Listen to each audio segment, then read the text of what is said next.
Portuguese রাষ্ট্রপতি বলেছেন যে যদি সাংবিধানিক আদালত অভিবাসন আইনটি তার মন্তব্যের বিষয়ে কোনো ধরনের প্রতিক্রিয়া না জানায় তারপরে তিনি ভেটো না দিয়েই এটি আইন অনুমোদন করে দিবেন। নিশ্চিতভাবে একটি দুঃখজনক বিষয়, আমরা এর বিস্তারিত আলোচনা করব। এর সাথে সাথে আপনারা জানেন যে কার্ড রিনিউ নিয়ে আমরা একটা জটিল পরিস্থিতির মাঝে আছি। আপনারা অনেকেই একটা পোস্ট দিয়েছেন, আপনারা অনেকেই কমেন্ট করেছেন এবং এর সলিউশন কি এই বিষয়ে আমরা ধারাবাহিকভাবে বিস্তারিত আলোচনা করব। আশা করছি সবাই মনোযোগ দিয়ে শুনবেন এবং শেয়ার করবেন। গত কয়েকদিনে নয়, গত 2 সপ্তাহে বলতে গেলে পর্তুগালে প্রায় 70,000 হেক্টর বনাঞ্চল পুড়ে গেছে এই দাবানলের কারণে। এমনকি ক্ষতিগ্রস্ত অঞ্চলগুলোর মধ্যে ভিলারিয়াল, কাস্টেলো ব্রাঙ্কো, পর্তু উল্লেখযোগ্য, বিশেষ করে সেন্ট্রাল এবং উত্তরের যে অঞ্চল রয়েছে। তো আজ 4 আগস্ট সোমবার আপনাদের সবাইকে আরো একবার পর্তুগাল টুডেতে স্বাগত জানাচ্ছি। শুরুতে যেটা বলি, গত 2 দিন আসতে পারিনি, অনেক ব্যস্ততা রয়েছে, অনেক গুরুত্বপূর্ণ বিষয়, বাট সবাইকে জানিয়ে দিবেন শেয়ার করে, যাতে সবাই জানতে পারে এবং আপনিও এই বিষয়টা পুরো ভিডিওটা দেখে আপডেট থাকবেন। শুধু যেটা বলি, আপনারা জানেন যে অভিবাসন আইনটি রাষ্ট্রপতি এটি সাংবিধানিক কোর্টে পাঠিয়েছেন। তিনি বিষয়ে অনেক বড় মন্তব্য দিয়ে পাঠিয়েছেন, খুব সুন্দর মন্তব্য দিয়েছেন। বিভিন্ন বিষয়গুলো তিনি পুঙ্খানুপুঙ্খানু বিশ্লেষণ করে সাংবিধানিক কোর্টে পাঠিয়েছেন। কিন্তু সাংবিধানিক কোর্ট যদি রাষ্ট্রপতির এই মন্তব্যগুলো বিচার বিশ্লেষণ না করে আবারও রাষ্ট্রপতির কাছে পাঠায় বা গ্রহণ না করে, সেক্ষেত্রে রাষ্ট্রপতি এই অভিবাসন আইনটি অনুমোদন দিয়ে দিবেন। রাষ্ট্রপতির সুযোগ রয়েছে ভেটো দেওয়ার এবং সেটি সংসদে পাঠানোর। রাষ্ট্রপতি এই বিষয়ে ব্যাখ্যা দিয়েছেন যে আমি যদি ভেটো দেই, এটি যদি সংসদে পাঠাই, কারণ সংসদ হইল যারা এই আইনটি চায় তারাই হচ্ছে সংখ্যাগরিষ্ঠ, অর্থাৎ তারা আবারও এটি অনুমোদন দিয়ে আবারও আমার কাছে পাঠাবে। সুতরাং দেখা যাচ্ছে যে অবশেষে 3 বার পাঠালেও এটি পরিশেষে এটি অনুমোদিত হয়ে যাবে রাষ্ট্রপতির অনুমোদন ছাড়াই। তো সেই কারণেই তিনি এটি অনুমোদন দিবেন এবং তিনি বলেছেন যে এই সংখ্যাগরিষ্ঠতা নির্বাচন করেছে এদেশের মানুষ এবং হয়তোবা পরবর্তীতে এই আইনটি একটি বিচারের সম্মুখীন হবে। যাই হোক, বিষয়টা নিয়ে এবং রাষ্ট্রপতি গতকাল আসর এসে এই মন্তব্য করেছেন এবং তিনি এটিও বলেছেন, শ্রম আইন বিষয়েও তিনি বলেছেন যে নিশ্চিতভাবেই যে ডানপন্থী গোষ্ঠী তারা প্রাইভেট সেক্টরের প্রতি বেশি মনোযোগ দিবে। বুঝতেই পারছেন, সংসদে যেহেতু সংখ্যাগরিষ্ঠতা রয়েছে, সরকার চাইলে সবকিছুই তারা তাদের মতো করেই করতে পারবে, কেননা তাদের আর বামপন্থীদের মুখাপেক্ষী হতে হবে না। কারণ ডানপন্থী যে প্রধান যে সরকারি দল যে রয়েছেন তাদের 91টি সিট এবং ইনিশিয়েটিভ লিবারেলের 9টি, 100টি এবং শেগার 60টি, 160টি সিট, 230টির মধ্যে 160টি সিটই কিন্তু সেই ডানপন্থীদের রয়েছে। সুতরাং তারা চাইলে সবকিছুই তারা পার্লামেন্টে অনুমোদন নিয়ে নিতে পারেন। তো যাই হোক, জানি না কতটুকু পরিবর্তন হয়, তবে আমাদের মনে হয়েছিল রাষ্ট্রপতি হয়তো একটা ভেটো দিবেন। তিনি বলছেন যে রাজনৈতিকভাবে তিনি দ্বিমত প্রকাশ করেন, কিন্তু এই বিষয়টি যেহেতু সংখ্যাগরিষ্ঠ রয়েছে পার্লামেন্টে ডানপন্থীদের, তাহলে তিনি অনুমোদন দিয়ে দিবেন। হয়তো আরো 1 সপ্তাহ অপেক্ষা করতে হবে, তো এই সপ্তাহের শেষেই সেই রাষ্ট্রপতি যে সময় চেয়েছিলেন সেই বিষয়টি হয়তো পাওয়া যাবে। তারপরে জানা যাবে যে আসলে এই বিষয়ে সাংবিধানিক আদালত কি বলছে। তবে রাষ্ট্রপতির বক্তব্য কিন্তু অনেকটা বোঝা যায় যে আসলে খুব একটা পরিবর্তন আসছে না। আমাদেরকে এই শক্ত পরিস্থিতির জন্য প্রস্তুতি নিতে হবে। অনেকে বলেন যে ভাই ভয় দেখান নয়, এই শক্ত যে পরিস্থিতি, সামনে যে খারাপ সময় আসছে, এর জন্য কিন্তু প্রস্তুতি নিতে হবে। যাই হোক, দেখা যাক কি হয়। তারপরেও আমরা এই বিষয়টা নিয়ে আপডেট থাকবো।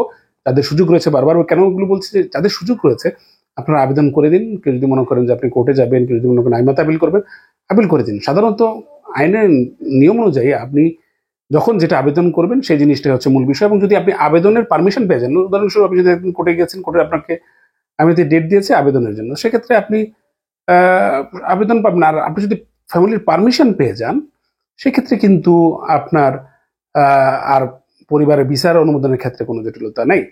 যার সুযোগ রয়েছে চেষ্টা করবেন, যদি কার্ড পেয়েছেন চেষ্টা করবেন যাতে হলে আপনার পরিবার আবেদন করে দিতে। অপরদিকে যে বিষয়টি আসছে যে আমাদের কার্ড রিনিউ নিয়ে, আপনারা জানেন এটা জটিল পরিস্থিতি। জানতে চেয়েছিলাম আমাদের বিষয়ে, আমি অনেক বিষয়ে জানি, অনেকে যোগাযোগ করেন। তারপর যে বিষয়টা হচ্ছে এখন দুইটা পার্ট, অর্থাৎ 30শে জুন, বারবার একই কথা বলছি, আপনারা সবাই জানেন, তারপরও যেহেতু প্রশ্ন রাখছেন সেই কারণে বিষয়টা আসছে। 30শে জুন পর্যন্ত হচ্ছে একটা অংশ, আর 30শে জুনের এই 2025 সালের 30শে জুনের আগে একটা অংশ, আর 1 জুলাই থেকে একটা অংশ। 30শে জুনের আগে যাদের আপনার কার্ডে ম্যাচ শেষ হয়েছে, পর্যায়ক্রমিকভাবে কিন্তু তারা বাড়াচ্ছে।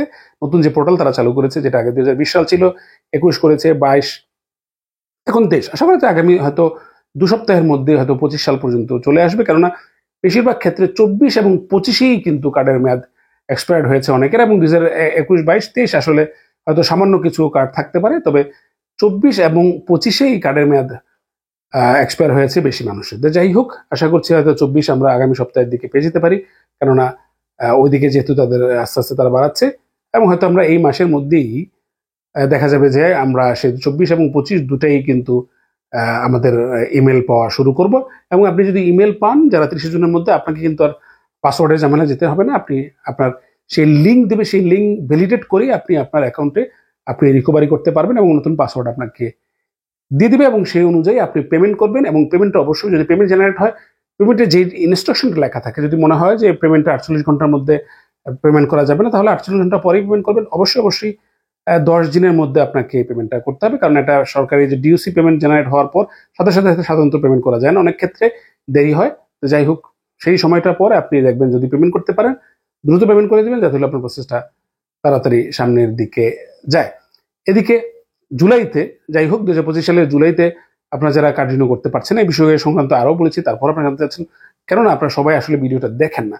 জুলাই থেকে যাদের শুরু হয়েছে, জুলাই থেকে যারা কি সমস্যায় ভুগছেন, জুলাইতে সমস্যায় ভুগছেন যে আপনাদের বিশেষ করে অনেকে পেমেন্ট দিতে পারেন নাই, তাদের প্রসেস ক্যান্সেল হয়েছে, অনেকে পেমেন্ট দেওয়ার পরেও ক্যান্সেল দেখাচ্ছে, এবং অনেকের দেখাচ্ছে যে ডিপেন্ডেন্ট যারা রয়েছেন তাদের ক্ষেত্রে কিছু জটিলতা দেখাচ্ছে, যে আপনাদের নিসের অনেকগুলো আপডেট নাই কিছু অ্যাকাউন্টগুলো, এমনকি প্রথমে এই নিস আপডেট করার সুযোগ থাকলেও এখন তারা দিচ্ছে না। দেখুন, এর আগে কিন্তু আপনি দেখিয়েছিলাম যে যদি কোনো কারণে, আমি বলেছিলাম যদি আপনি তাদের জুলাইতে হয়েছে, আপনি লগ ইন করতে পারছেন, আপনার সমস্যাটা আপনি আইমাকে সাবমিট করবেন। আইমা কিন্তু তাদের কন্ট্রাক্ট ফর্মে একটা অপশন রেখেছে আপনাদের, কিন্তু আমি দেখেছি, তারপর আপনারা একটু দেখেন, আমি সেটি যুক্ত করে দিচ্ছি।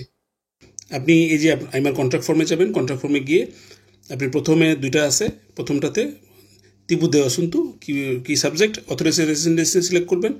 এরপরে সেকেন্ড সাবজেক্টে সিলেক্ট করবেন পোর্টাল দে রিনোভাসো, অর্থাৎ আপনার পোর্টাল দে রিনোভাসো যে আপনি লগ ইন করতে পারছেন না, তার জন্য আপনাকে এখানে তথ্য দিতে হবে। আচ্ছা, সেজন্য একটা ইমেল লাগবে। আচ্ছা, আপনি যে ইমেলটা অ্যাক্সেস করতে পারেন এমন একটা ইমেল এখানে দিবেন। আপনার ইমেলটা দিয়ে নিচে এই যে এনভায়ার কোডিগো আছে, দেখেন এটা নীল হবে। আমি ইমেলটা দিয়ে নিই আগে। এই যে আমার একটা ইমেল আছে, ইমেল দেওয়া আছে। ইমেল দেওয়ার পর এখানে এনভায়ার কোডিগোতে চাপ দিলে এই ইমেলে আপনার একটা কোড যাবে। এখানে আমার 6 ডিজিটের একটা কোড চলে এসেছে। সেই কোডটা আমি দিয়ে আবার ভ্যালিডের কোডে গিয়ে চাপ দিলে আমাকে অন্য একটা পেজে নিয়ে যাবে। আমি গোপনীয়তার জন্য এই কাজটি করে আমি আপনাদেরকে সেকেন্ড পেজে বাকি বিস্তারিত দেখাবো। এই যে দেখুন, আমি আমাদেরকে সেকেন্ড পেজে নিয়ে আসছে। কোডটা দেওয়ার পর উপরে ওই বিভিন্ন সাবজেক্ট সহকারে ইমেল অ্যাড্রেসটা আছে, আপনি দেখবেন। আমরা ওখানে গেলাম না, বা ইমেল অ্যাড্রেস হাইড করতে হবে, কত ঝামেলা, সেই জন্য আমরা একটু নিচ থেকে আপনাদের দেখাচ্ছি। এখানে বলা আছে যাদের কার্ডের মেয়াদ 1 জুলাইয়ের পর থেকে শেষ হবে, আপনাকে 3টা ডকুমেন্ট লাগবে এখানে অ্যাটাচ করতে হবে। একটা হচ্ছে যে আপনার রেসিডেন্ট কার্ডের কপি, একটা হচ্ছে যে একরা, যে আপনি যে লগ ইন করতে পারছেন না কী কারণে, কী ইরোরটা দেখাচ্ছে, সেই ইরোরের একটা স্ক্রিনশট, আর ডিসক্রিপশান, ঠিক আছে, যে কী অ্যাকশানটা হচ্ছে ডিসক্রিপশান, এবং আপনি যে ইমেল দিয়ে ট্রাই করছেন সেই ইমেলটাও আপনি দিবেন। যদি কোনো কারণে আপনার ইমেল ভুলে যান, সেই ইমেলটা যুক্ত করবেন, এবং আপনি চাইলে আপনার নতুন ইমেলটা সেখানে দিতে পারেন, যে আমার ইমেল এটা ছিল, আমি ইমেলে পারছি না, আমার নতুন ইমেল এটা, তুমি আমার ইমেলটা আপডেট করে দাও, অথবা যেই সমস্যা থাকে সেটাই করবেন। এর জন্য কী কী ফিল আপ করতে হবে, আপনার নাম, ডেট অফ বার্থ, আপনার ন্যাশনালিটি, এরপর আছে ফোন নম্বর, আপনার রেসিডেন্ট কার্ড নাম্বার, মেসেজ, এখানে আপনি ছোটো করে মেসেজটা লিখবেন, কী মেসেজ, কী চান, কী সমস্যা, কীভাবে লগ ইন হচ্ছে না সেই বিষয়টা। আর এখানে 3টা ডকুমেন্ট যোগ করতে হবে। একটা হচ্ছে যে আপনার রেসিডেন্ট কার্ডের কপি উপরে যারা বলেছিল, সেকেন্ড হচ্ছে যে আপনার এই স্ক্রিন রেকর্ড, যে স্ক্রিনে একটা স্ক্রিনশট নেবেন, কী কারণে আপনি লগ ইন করতে পারছেন না বা কী ধরনের সমস্যা আছে সেই বিষয়টাও। এরপর আপনি ডিসক্রিপশান দিয়ে দিবেন, ডকুমেন্ট ডিসক্রিপশন, অথবা আপনি যে কোনো যা যা আছে এই বিষয়ে, ওই যেটা বলছিলাম উপরে একটা লিখে, কাগজে লিখে, যে সমস্যাটা আপনার এটা লিখে আপনি এখানে দিয়ে দিবেন। আশা করছি নিচে সুবমিটের বিদিত দিলে ডকুমেন্টটা সাবমিট হয়ে যাবে এবং আপনার সমস্যাটা আইমা জেনে যাবে। এইটা যাদের 1 জুলাইয়ের পর কার্ডের এক্সপায়ার্ড হয়েছে এবং জুলাই মাসে যাদের এক্সপায়ার্ড তারাই শুধু করবেন। আশা করছি আগস্টেরটা খুব দ্রুতই পাওয়া যাবে। আগস্টের জন্য আপনারা কেউ চেষ্টা করেন না, যখন আগস্টের দিবে তখন আগস্টের জন্য চেষ্টা করবেন, তা নাহলে এই জন্য জটিলতা পারবে।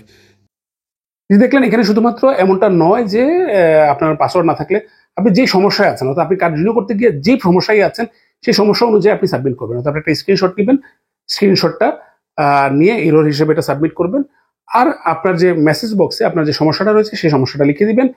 একই সাথে সাথে আপনি যেটা করবেন, আপনার এই যে জিনিসটা ধরেন আপনার নিস নাই, আপডেট নাই, সেই নিসটা আপনি একটা পিডিএফে থার্ড ডকুমেন্ট হিসেবে যুক্ত করবেন। তো একটা হচ্ছে আপনি ইরোর, আর একটা হচ্ছে যেটা আমি দেখিয়েছি, একটা হচ্ছে আপনার রেসিডেন্ট কার্ড, আর নিচটা আপনি যে কপিটা রয়েছে এই কপিটা আপনি অ্যাটাচমেন্টে যুক্ত করে দিবেন, সাবমিট করবেন, সাবমিট করে অপেক্ষা করবেন। এছাড়া আর কোনো উপায় নেই, কেননা তাদের সাথে যোগাযোগ করার মধ্যে একটাই সঠিক উপায় হচ্ছে ওইটাই। এবং একবার সাবমিট করবেন, বারবার সাবমিট করবেন না। যে কোনো একটা অসন্তোর জন্য, যে কোনো একটা সাবজেক্টের জন্য আপনি একবারই ডকুমেন্ট সাবমিট করবেন। তো আশা করছি আপনারা জটিলমুক্ত হবেন। তবে আমি চেষ্টা করব এই যে ডকুমেন্ট সাবমিশনটা বা এই যে ইরোরগুলো সমাধান, আমি এই রিনিউ নিয়ে একটা নতুন একটা ভিডিও, একটা সিরিজ ভিডিও নিয়ে আসবো খুব শীঘ্রই। কেননা অনেকগুলো নতুন সমস্যা, এই সমস্যাগুলো নতুন, এই নতুন সমস্যাগুলো নতুনভাবে সমাধান হচ্ছে। আবার দেখা যাচ্ছে যে আজকে একভাবে সমাধান হচ্ছে, আগামীকাল কিন্তু আরেকভাবে সমাধান হচ্ছে।